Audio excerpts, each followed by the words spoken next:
Every zombie movie you've ever seen owes its entire existence to one film. One low-budget black-and-white nightmare from 1968 that invented the rules, the tone, and the existential dread that every director since has either copied or tried to outrun. So today, I'm breaking down every type of zombie apocalypse in cinema and exactly how each one works. Starting with the one that started it all, Night of the Living Dead. Here's what makes Night of the Living Dead genuinely unsettling even by modern standards. Nobody knows why the dead are coming back. The film throws out a vague radio report about radiation from a Venus space probe, and that's it. That's your explanation. A maybe. A shrug from the universe. Romero himself later said he never intended there to be a real cause. He just wanted the world to end and didn't feel like justifying it, which is, not ideal for the people living in it. The reanimated dead operate on pure primal instinct. Zero cognitive function. Zero personality. They exist for one reason: to consume living human flesh. That's the entire job description. They shamble. They groan. They grab at you with the enthusiasm of someone who forgot why they walked into the kitchen but refuses to leave. But here's the thing. They're not completely blank. Zombies in Romero's world retain vague impulses from their former lives. They'll wander back to familiar locations. They'll fumble through crude motions that look like daily routines. It's not consciousness. It's muscle memory running on an empty battery, like watching someone sleepwalk through a life they don't remember having. Killing them is straightforward. Destroy the brain. Heavy blows, bullets, complete burning. That's the list. There is no second list. Simple rule, impossible to mess up. And yet, the survivors in this film mess up constantly. Not because the zombies are fast. They're the slowest threat in horror history. The real danger is the people trapped inside the farmhouse together. They argue, they panic, they make catastrophically stupid decisions driven by ego and the complete inability to cooperate under pressure. Romero understood something most horror directors still haven't figured out. The zombies aren't the villain. The zombies are the weather. The villain is the guy barricading himself in the basement while everyone else dies. Romero took Cold War paranoia, radiation fears, and a government nobody trusted, and built the template that every zombie movie after it would either follow or deliberately rebel against. The slow dead, the headshot rule, the real monster being human nature. All of it starts here. But at least Romero's zombies take the apocalypse seriously. The next film on our list treats it like a minor inconvenience: Shaun of the Dead. Most zombie movies ask the question, could you survive the apocalypse? Shaun of the Dead asks a much funnier one. Would you even notice it started? And honestly, fair point. The film's entire comedic thesis is that modern suburban life is already so monotonous, so devoid of awareness that a full-blown zombie outbreak could be happening on your street and you'd walk right past it on the way to the shop, which is exactly what Shaun does. Twice. The outbreak is caused by something called the flu, with radio broadcasts vaguely attributing it to an American space probe that unexpectedly re-entered Earth's atmosphere. The film never confirms this. It's a deliberate nod to Romero's Night of the Living Dead, which pulled the exact same move with a Venus probe decades earlier. Nobody knows what caused it. The news anchors are guessing, the scientists are guessing, and Shaun is too hungover to care. Here's how the infection works. The virus destroys the cortex and all higher brain functions, leaving only the brainstem intact. That reduces every zombie to pure primal instinct. No memory, no personality, no awareness, just hunger and movement. Transformation takes somewhere between 10 and 20 minutes after infection, which is fast enough to be dangerous, but slow enough that you could do something about it if you weren't completely useless. And that's the joke. Survival follows Romero's rules exactly. Remove the head or destroy the brain. The zombies are slow, predictable, and genuinely not that hard to deal with. The problem is that every character is either too squeamish, too panicked, or too incompetent to execute the one simple task required of them. They throw records at zombies. They argue about which records are worth sacrificing. A man gets eaten because nobody could agree on a plan. The apocalypse isn't hard. People are just bad at things. But here's where it gets clever. Shaun and his group successfully disguise themselves as zombies by just shuffling and moaning. They walk straight through a horde completely undetected. Pretending to be a zombie is a legitimate survival strategy. That's not a joke about zombies being scary. That's a joke about zombies being a solvable problem. And the ending proves it. Society doesn't just survive the outbreak. It reintegrates the zombies. They get put on game shows. They bag groceries. Ed ends up chained in the shed playing video games. which, let's be honest, isn't dramatically different from his pre-apocalypse lifestyle. The real takeaway is that slow apocalypses give humanity enough time to adapt, reorganize, and eventually just get used to it. The zombies aren't the threat. The threat is apathy, routine, and the fact that most people would rather go to the pub than address the crisis shambling toward them. But if Sean's zombies are a problem you can solve with a cricket bat and some enthusiasm, the Resident Evil franchise engineered something you absolutely cannot. Resident Evil. Every apocalypse we've talked about so far happened by accident. A space probe, a lab mishap, whatever. Resident Evil threw that entire concept in the garbage. The T-virus wasn't an accident. It was a product. Umbrella Pharmaceuticals sat down in the late 1960s and deliberately engineered a virus designed for 100% mortality. That was the goal. Kill everyone. But here's the thing. They realized pretty quickly that a virus killing its hosts too fast was bad for business. Dead people don't spread plagues. So instead of scrapping the project like any sane organization would, they pivoted. New objective: keep the hosts alive, make them physically stronger, make them hungry for human flesh, and let them do the spreading for you. Cool. Great corporate pivot. The T-virus itself is a retrovirus. It copies its RNA and jams it directly into the host's DNA, hijacking every cellular function in the body. Dr. James Marcus introduced annelid genes into the mix in 1978, which is what created the T-virus proper. Then Dr. William Birkin looked at that and thought, you know what? This needs Ebola. So he spliced Ebola RNA into the genome to boost contagion rates. Just two guys in a lab making a zombie plague worse on purpose, like it was a software update. But here's where it gets genuinely unsettling. About 10% of any given population is naturally immune to the T-virus. They literally cannot zombify. And Umbrella's response to discovering this wasn't relief, it was annoyance. They engineered bioorganic weapons, creatures like the Hunter Alpha, built by fusing human eggs with reptilian DNA, specifically designed to hunt down and kill the survivors who couldn't be infected. They made the virus, and then they made the thing that kills the people the virus can't touch. That's not science. That's a customer retention strategy. The actual apocalypse in Raccoon City kicked off when infected rats escaped through the sewers and contaminated Victory Lake, the city's main water reservoir. Tens of thousands of people drank that water. Society collapsed within hours, not days, hours. And the nightmare didn't stop with standard zombies. Different viral strains produced wildly different infected. The Epsilon strain created crimson heads and lickers, with enhanced speed and terrifying sensory sensitivity. Some strains produced zombies with enough intelligence to problem solve and strategize. So not only did Umbrella build the apocalypse on purpose, they accidentally made it smarter than they planned. The horror of Resident Evil was never really the zombies. It was the boardroom that approved them. But at least Umbrella's virus needed rats and a water supply to spread. The next apocalypse on our list? It just needed one bite and about 20 hours of patience. World War Z. Most zombie viruses on this list are recent inventions. Lab accidents, space probes, military experiments gone wrong. The Solanum virus is not like that. This thing is ancient. We're talking cave paintings in Central Africa depicting zombie-like creatures dating back to approximately 60,000 BCE. Egyptian tombs from 3000 BCE contain evidence of it. That means this virus has been lurking alongside humanity for tens of thousands of years, popping up, wiping out pockets of civilization, and then vanishing again. And here's the part that genuinely unsettles me. Despite all of modern science, despite testing soil, water, and air samples from every ecosystem on Earth, nobody has ever found an isolated sample of Solanum in nature. It's everywhere in the historical record and nowhere in the physical world. I don't know what to tell you, but what we do know is exactly how it kills you. Because Solanum follows a timeline so precise, you could set a watch to it. Within 1 hour of infection, you get pain and discoloration around the wound. By 5 hours, severe fever and slight dementia. By 11 hours, your lower body is paralyzed. 16 hours, you're in a coma. 20 hours, cardiac arrest. You are clinically dead. And then at 23 hours on the dot, you get back up, which is,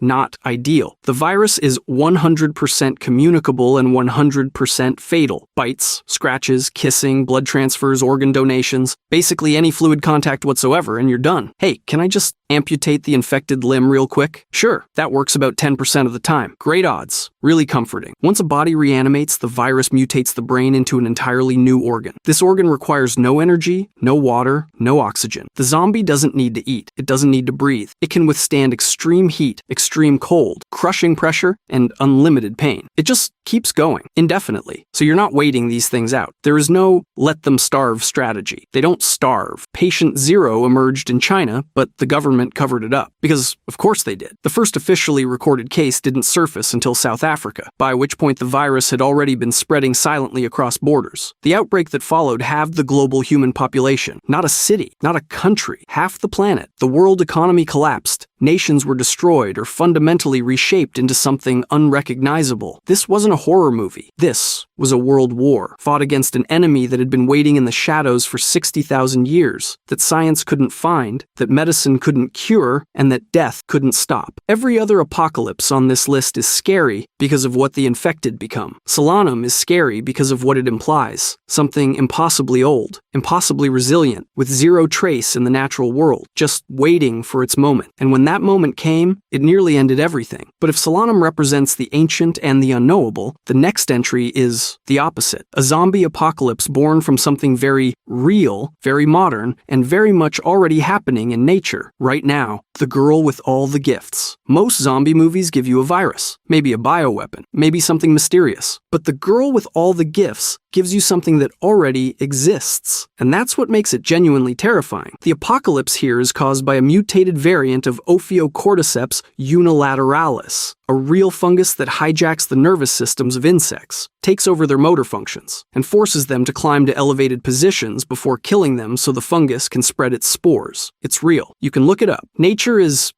not ideal. In the film, this fungus jumped to humans, and 20 years before the story begins, civilization was already gone. The first generation infected are called hungries, and they're about what you'd expect. Total loss of cognitive function, zero personality driven entirely by the compulsion to consume human flesh. Standard zombie fare with a fungal twist. But here's where it gets unsettling. Children infected in the womb developed a symbiotic relationship with the fungus. These kids can think, speak, reason, form emotional bonds, and hold conversations about philosophy. They're fully intelligent human beings who also desperately want to eat you, which is, a complicated situation for everyone involved. The fungus grants these second-generation infected superhuman speed, enhanced reflexes, and heightened sensory perception. They're faster, stronger, and sharper than any uninfected human. The trade-off is a primal hunger drive running underneath everything, one they have to consciously manage every second of every day. Imagine being a 10-year-old who's smarter than most adults but has to actively choose not to eat their teacher. Every single morning, transmission works through blood and saliva, but the real nightmare is the spores. Massive fungal fruiting bodies grow across the landscape responding to heat and moisture. When conditions are right, they release airborne spores that can infect entire populations through a single breath. One inhale. Done. There's no vaccine. There's no cure. There's no clever scientist in a lab racing against the clock. And this is what separates this film from everything else on this list. The ending doesn't offer hope in the traditional sense. Humanity's future belongs to the fungal-human hybrids. The species doesn't get saved. It gets replaced. The children inherit the Earth, but they're not fully human anymore. And the humans who remain have to live inside sealed environments, breathing filtered air, teaching the next generation through glass. It's not an apocalypse where you fight back. It's one where you accept that you've already lost. The real-world mycological basis makes all of this land harder than any lab-made supervirus ever could. Cordyceps is real. It already does this to ants. The film just asks one question. What if it figured out how to do it to us? And then it answers that question in the most melancholic way possible. Not with a bang, not with a cure, but with a quiet acceptance that evolution doesn't care about your feelings. But if the idea of a fungus replacing humanity feels abstract, wait until you hear about an apocalypse where the thing trying to kill you is literally the English language. Pontypool. Every other apocalypse on this list involves something physical. A bite, a fungus, a virus in the water supply. Pontypool throws all of that in the trash. In this 2008 Canadian horror film, the infection isn't biological at all. It's linguistic. The virus spreads through words. Specific English words. And if that sounds like the dumbest thing you've ever heard, I need you to hear me out. Because this one is genuinely brilliant. The setup is deceptively simple. Grant Mazzy is a washed-up shock jock radio announcer working the morning shift in the small town of Pontypool, Ontario. He's doing his usual broadcast when reports start flooding in about mobs of people attacking each other across town. Riots at a doctor's office, violence, crowds swarming buildings, people chewing through other people's faces. Standard Tuesday morning radio stuff. But here's where it gets weird. Mazzy isn't just reporting the crisis, he's causing it. Every word he broadcasts is potentially carrying the infection to thousands of listeners simultaneously. The virus works like this. Certain English words, particularly terms of endearment like sweetheart, honey, and darling, become infected. Nobody knows why those words specifically. Nobody knows how it started. But once you understand an infected word, truly comprehend its meaning, the infection takes hold, and the progression is genuinely disturbing despite being entirely psychological. Stage 1. A single word gets stuck in your head. You repeat it over and over, compulsively, like a skipping record. You can't stop saying it. Stage 2. Your entire language scrambles. Words lose meaning. You can't form coherent sentences. Communication just collapses. Stage 3. The psychological distress of losing language becomes so unbearable that victims develop an irresistible compulsion to chew through the mouth of another person, as if they're trying to physically consume language from someone who still has it, which is,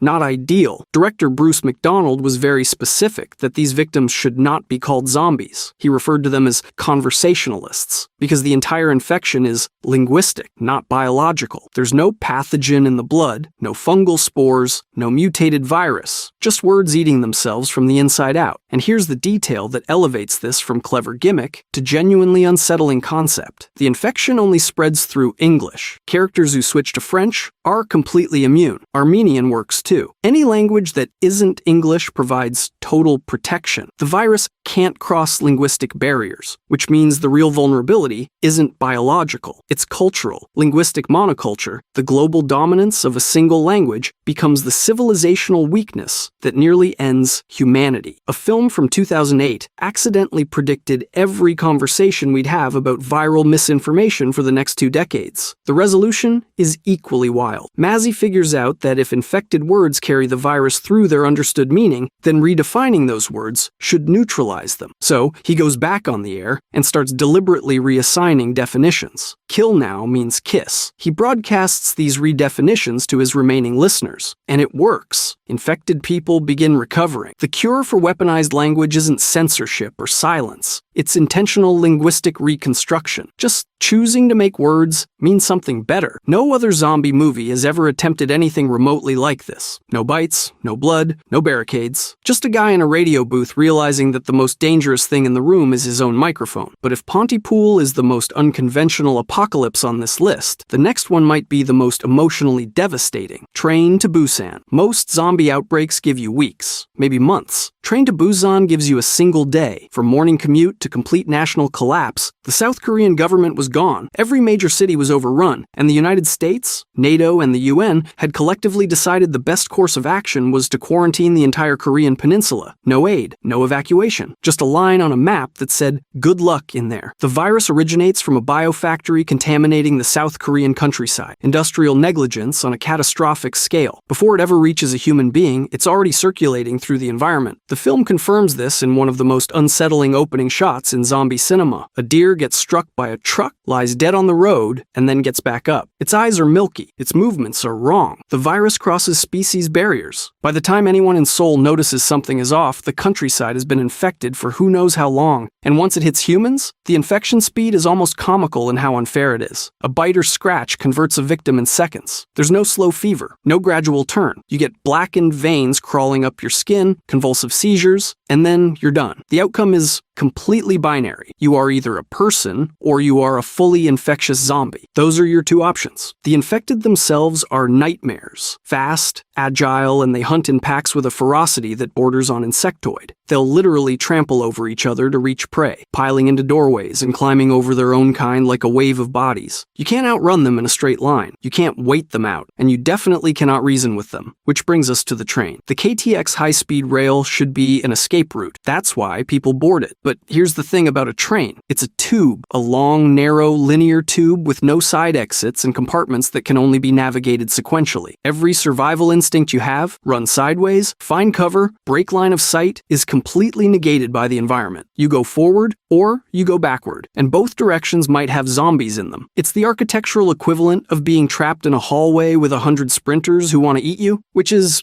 not ideal. What makes Train to Busan genuinely devastating isn't just the mechanics, It's the compression. Everything happens so fast that characters don't get the luxury of processing grief or making plans. They react. They sacrifice. They make impossible choices in real time with zero information. Hesitate for 3 seconds and someone you love is gone, not dying, gone, already turned and trying to kill you. The entire film is essentially a stress test for human decency under impossible conditions. Some people become heroes. Some people become monsters. And the virus doesn't care either way. But if Train to Busan shows you what happens when an outbreak moves faster than society can respond, the next one asks a different question entirely. What happens when you wake up and society is already lost? Days later, every other virus on this list gives you time. Hours, days, sometimes weeks before you turn. The Rage virus gives you 10 to 20 seconds. That's not an infection timeline. That's a jump scare with a biological mechanism. It started at Cambridge Primate Research Center, where scientists Warren and Clive were trying to do something genuinely noble. They wanted to create an anger inhibitor, a way to reduce human aggression on a chemical level. They used Ebola as a delivery system, injecting it into chimpanzees to test the concept. Over 2 weeks, isolated genomes in the Ebola virus reacted to the inhibitor and mutated into something entirely new. Instead of suppressing rage, it accelerated it. The scientists had accidentally built the most efficient anger engine in medical history. Hey, we were trying to make people calmer. Cool. You made a species-ending supervirus instead. Add that to the list. A single drop of infected blood or saliva is all it takes. One drop. You get it in your eye, in a cut, in your mouth, and within 20 seconds you're gone. Your capillaries hemorrhage. You bleed from your eyes. Your body convulses. And then comes the part that makes this virus genuinely different from everything else we've talked about. You don't die. You don't go unconscious. You just stop being you. The Rage virus floods the brain with uncontrollable, permanent fury. Every higher function, every memory, every shred of who you were gets buried under a wall of pure homicidal aggression. The infected don't plan. They don't strategize. They just attack anything in front of them with zero hesitation and zero self-preservation. They're not zombies. They're human beings locked inside a body that runs on nothing but the overwhelming need to destroy whatever it can reach, which is,